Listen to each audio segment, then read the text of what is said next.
നമസ്കാരം. BJP. Councillor Thirumala Anilkumar ആത്മഹത്യ ചെയ്ത സംഭവത്തിൽ നിർണായകമായ ചില വെളിപ്പെടുത്തലുകളാണ് പുറത്തുവരുന്നത്.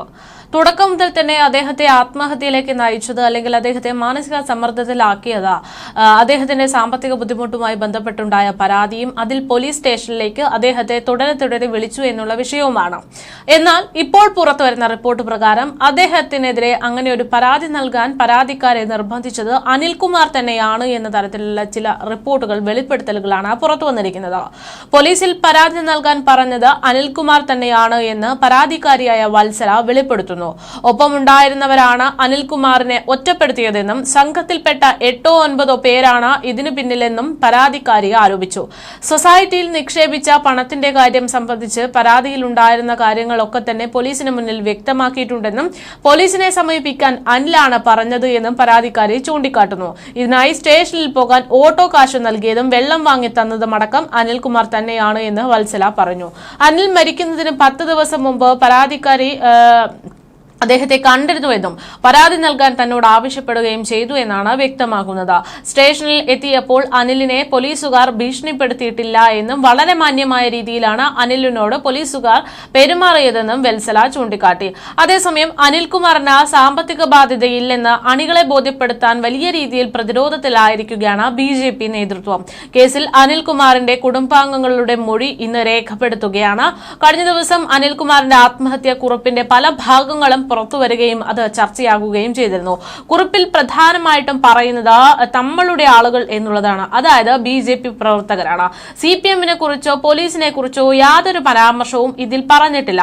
ഇപ്പോൾ എന്നെ എല്ലാവരും കുറ്റപ്പെടുത്തുന്നു എന്നതാണ് അനിലിന്റെ ഏറ്റവും വലിയ സങ്കടമായിരുന്നത്. ഒരു പൊതുപ്രവർത്തകൻ എന്ന നിലയിൽ വലിയ മാനസികാഘാതം ഏൽക്കുകയുണ്ടായി എന്ന് അനിൽകുമാർ കുറിച്ചു. അനിൽകുമാറിന്റെ ആത്മഹത്യാ കുറിപ്പിന്റെ പൂർണ്ണ രൂപമടക്കം പുറത്തുവന്നതാണ്. കുറിപ്പിൽ പ്രതിരോധത്തിലായിരിക്കുന്നത് പാർട്ടി തന്നെയാണ് എന്നത് വ്യക്തമാണ്. ഒരു പൊതുപ്രവർത്തകൻ എന്ന നിലയിൽ തനിക്ക് മാനസികാഘാതമുണ്ടായ സമയത്ത് പാർട്ടി തന്നോടൊപ്പം നിന്നില്ല എന്നത് തന്നെയാണ് അനിലിന്റെ ഏറ്റവും വലിയ വേദന. 2 പേജുകൾ വരുന്ന ആത്മഹത്യാ കുറിപ്പാണ് മരണത്തിന് മുമ്പ് തന്നെ അനിൽ തയ്യാറാക്കിയത്. താനോ ഭരണസമിതിയോ ഒരു ക്രമക്കേടും നടത്തിയിട്ടില്ല എന്നും കൗൺസിലറുടെ ആത്മഹത്യാ കുറിപ്പിന്റെ ചില ഭാഗങ്ങളിൽ പറയുന്നുണ്ട്. അതേപോലെ തന്നെ ഞാനോ ഭരണസമിതിയോ ഒരു ക്രമക്കേടും നടത്തിയിട്ടില്ല, ഒരു തരത്തിലും ബിനാമി ലോണുകളോ വക മാറ്റുന്ന രീതിയോ വരുത്തിയിട്ടില്ല, ഞങ്ങൾ അർപ്പിച്ചിട്ടുള്ള വിശ്വാസത്തിൽ ഒരു കണിക പോലും വീഴ്ച വരുത്തിയിട്ടില്ല എന്നും അദ്ദേഹം എഴുതിയിട്ടുണ്ട്. നിക്ഷേപകർ പണം പിൻവലിക്കാൻ കുറച്ച് സമയം അനുവദിക്കാനാണ് വേണ്ടത്. തുക തിരിച്ചു പിടിച്ച് എല്ലാവർക്കും അവരവരുടെ പണം തിരികെ നൽകുമെന്നും ഭാര്യയെയും മക്കളെയും ആരും വേട്ടയാടരുത് എന്നും മാനസികമായി വലിയ വിഷമം സമ്മർദ്ദമൊക്കെ ഉണ്ട്. ഇപ്പോൾ സംഭവിച്ചത് ആ സമ്മർദ്ദത്തിന് വിധേയനായിട്ട് വന്നതുകൊണ്ടാണ് എന്നും അനിൽകുമാർ ആത്മഹത്യാ കുറിപ്പിൽ എഴുതിയിട്ടുണ്ട്. അതേസമയം നേരത്തെയും അനിൽകുമാറിന്റെ ആത്മഹത്യാ കുറിപ്പിന്റെ ചില ഭാഗങ്ങൾ വലിയ രീതിയിൽ ചർച്ച ചെയ്യപ്പെട്ടിരുന്നു. ഇപ്പോൾ ഒരു പ്രതിസന്ധി എല്ലാ സംഘത്തിലും ഉള്ളതുപോലെ തന്നെ ഉണ്ട് എന്നും ഇതുവരെയും FD കൊടുക്കാനുള്ള എല്ലാ പേർക്കും കൊടുത്തു കഴിഞ്ഞു എന്നും നേരത്തെ പോലെ ചിട്ടിയോ ദിവസ വരുമാനമോ ഇല്ലാതായി എന്നുമാണ് കുറിച്ചിരിക്കുന്നത്. ആയതിനാൽ തന്നെ FD ഇട്ടിട്ടുള്ള ആൾക്കാർക്ക് അവരുടെ പണത്തിൽ കാലതാമസം തരാതെ ആവശ്യത്തിലധികം സമ്മർദ്ദം തരുത്തുകയാണ്. നമുക്ക് തിരിച്ചു പിടിക്കാൻ ധാരാളം തുകയുണ്ട് എന്നും നമ്മുടെ ആൾക്കാരെ സഹായിച്ച് മറ്റു നടപടിക്കൊന്നും പോകാതെ പല ആധി പറഞ്ഞ് തിരിച്ചടയ്ക്കാൻ പലരും കാലതാമസം ഉണ്ടാക്കിയെന്നാണ് കുറിപ്പിൽ പറയുന്നത്. ഞാനോ അതുപോലെ തന്നെ ഭരണസമിതിയിലെ മറ്റാരെങ്കിലുമോ ക്രമക്കേട് ഈ സംഘത്തിൽ ഉണ്ടാക്കിയിട്ടില്ല എന്നും അദ്ദേഹം കുറിക്കുന്നു. ഇതെല്ലാം രേഖകൾ പരിശോധിച്ചാൽ മനസ്സിലാകുന്ന കാര്യമാണ് എന്നും അദ്ദേഹം ആത്മഹത്യാ കുറിപ്പിൽ പറഞ്ഞിട്ടുണ്ട്. അതേസമയം മാധ്യമങ്ങളോട് രോഷാകുലനാകുകയും CPM-നെ കുറ്റപ്പെടുത്തുകയും ചെയ്തുകൊണ്ടാണ് ഈ വിഷയത്തിൽ രാജീവ് ചന്ദ്രശേഖർ കഴിഞ്ഞ ദിവസം വലിയ രീതിയിൽ വാദമുഖങ്ങളൊക്കെ ഉന്നയിച്ചുകൊണ്ട് രംഗത്തെത്തിയത്. അനിൽകുമാറിന്റെ മരണത്തിൽ പോലീസിനെയും CPM-നെയും കുറ്റപ്പെടുത്തി പ്രതിരോധം തീർക്കുകയാണ് ഇതുവരെ ബി.ജെ.പി. ചെയ്തത് എന്നത് ഉത്തരം മുട്ടിയത് കൊണ്ട് തന്നെയാണ് എന്ന് ഒരു വലിയ വിഭാഗം വിശ്വസിക്കുന്നു.